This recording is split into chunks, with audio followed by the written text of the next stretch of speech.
Senior बना दिया और जो सक्षमता परीक्षा नियोजित शिक्षक ने दिया उसको आपने जूनियर बना दिया। तो जो सक्षमता परीक्षा दिया है वो 15 साल, 10 साल, 17 साल, 18 साल तक लगातार वो कार्य करता रहा शिक्षण संस्थानों में, और उसके 15 साल 18 साल के निरंतरता आप नहीं जोड़ेंगे तो वह डिमोरलाइज फील करते हैं। और दुनिया में कहीं ऐसा नहीं है कि एक ही काम में हम लगे रहे हों और हमको वो वरीयता का लाभ नहीं मिले। मैं माननीय मंत्री से आग्रह करना चाहता हूं कि जो नियोजित शिक्षक हैं और जो सक्षमता पास किए हैं उनको उनके सेवा काल का जो जितना वर्ष तक उन्होंने स्कूलों में पढ़ाया है उसको उसमें जोड़ते हुए सीनियर बनाया जाए। सरकार का इस पर क्या कहना है? एक मिनट पूछिए।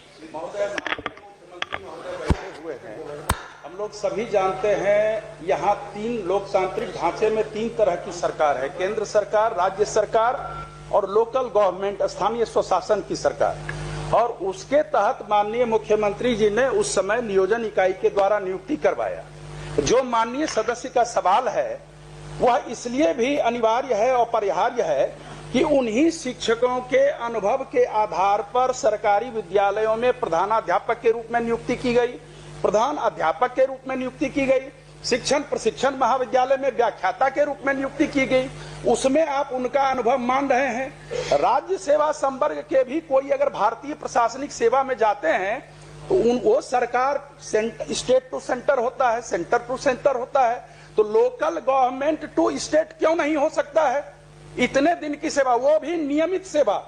मुख्यमंत्री महोदय ने पहले वो ठेके पर थे नियुक्त, कॉन्ट्रैक्ट पर, और मुख्यमंत्री महोदय ने 60 वर्ष की सेवा उनकी भी की जितनी सरकारी कर्मियों की, सरकारी शिक्षकों की सेवा थी। तो मुझे नहीं लगता इसमें कोई विवाद है।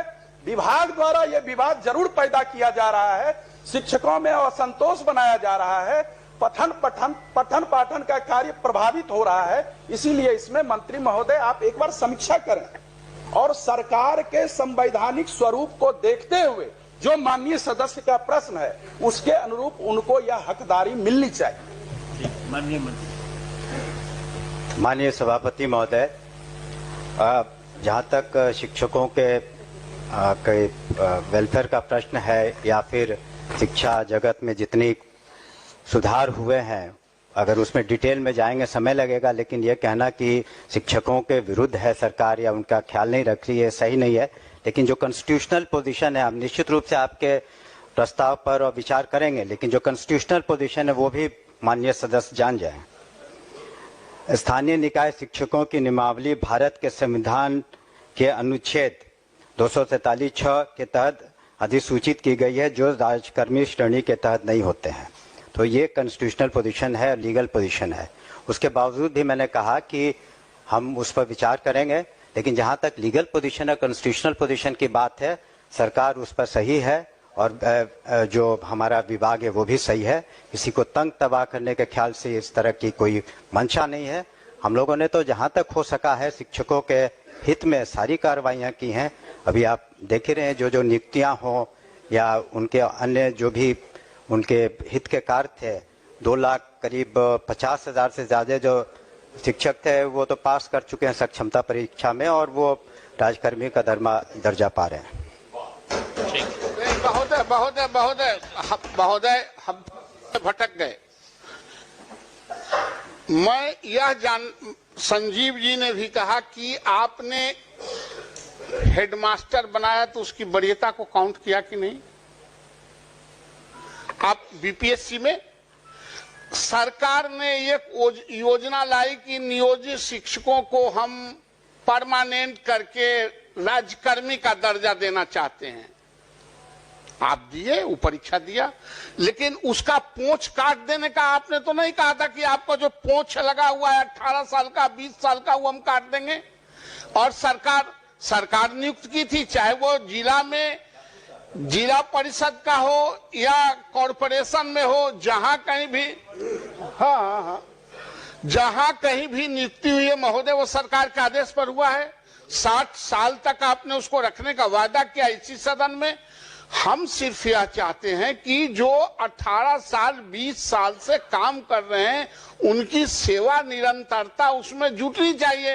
ये यूनिवर्सिटी एक्ट में भी है, दुनिया में ऐसा नहीं होता है कि एक ही काम कर रहे हैं, हम प्रमोशन के लिए छलांग करने जा रहे हैं बीपीएससी में देकर टेस्ट कराने, तो हमारा पोंछिए काट दीजिए।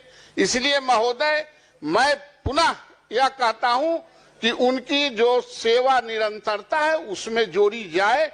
अनुभव जितने दिन का अनुभव है, और आज अभी यूनिवर्सिटी सर्विस कमीशन के पूर्व चेयरमैन बैठे हुए हैं और वर्तमान चेयरमैन भी बहाली कर रहे हैं।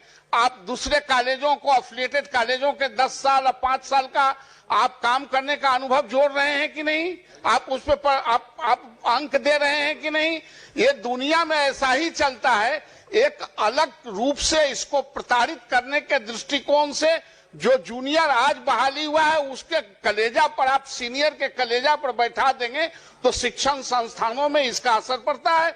इसलिए महोदय मेरा आग्रह है कि उनका जो अनुभव का लाभ है उसमें जुटे। या इस पर सरकार क्या कहती है?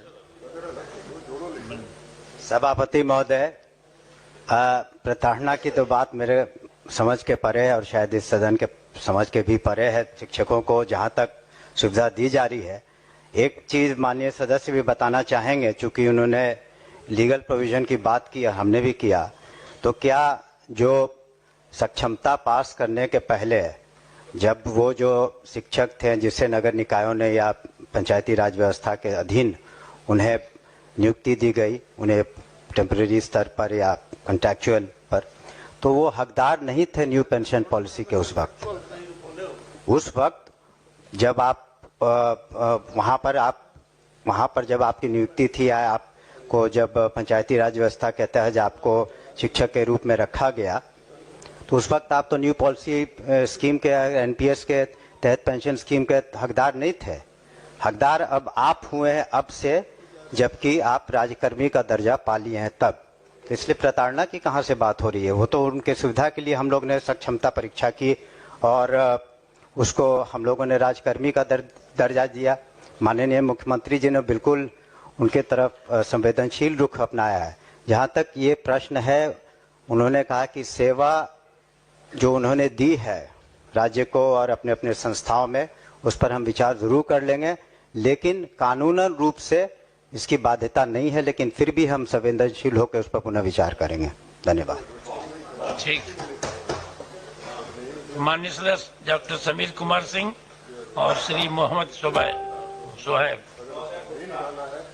आज पर जाने का और वो कब तक बंद रहेगा? इस तरह के अधिकार से वंचित करना लोकतांत्रिक मूल्यों के खिलाफ है।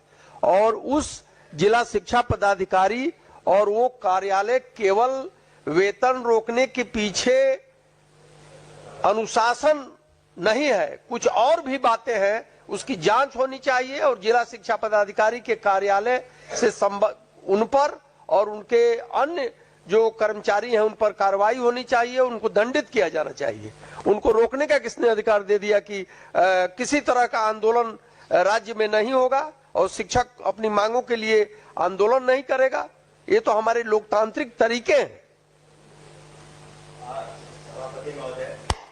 जो हमने कहा था कि जिलावार हम लोग समीक्षा करें, जहां भी वेतन कटौती या वेतन रोक के उसको हम लोग कर रहे हैं। जहां तक पदाधिकारियों के विरुद्ध कार्रवाई का प्रश्न उठता है, तो हम लोगों ने जहां जहां कमियां पाई हैं तो निश्चित रूप से हम लोगों ने अपने स्तर पर कार्रवाई की है। मैंने सदन को पहले भी बताया कि गोपालगंज जिले में, उसके बाद किशनगंज जिले में और 2 दिन पहले दरभंगा जिले में जो डिस्ट्रिक्ट एजुकेशन ऑफिसर थे, जो खामियां हमने पाई और बहुत ज़्यादा अनियमितताएं थी और वहाँ के जो डीपीओ थे, तो उन लोगों को हम लोगों ने निलंबित भी किया है।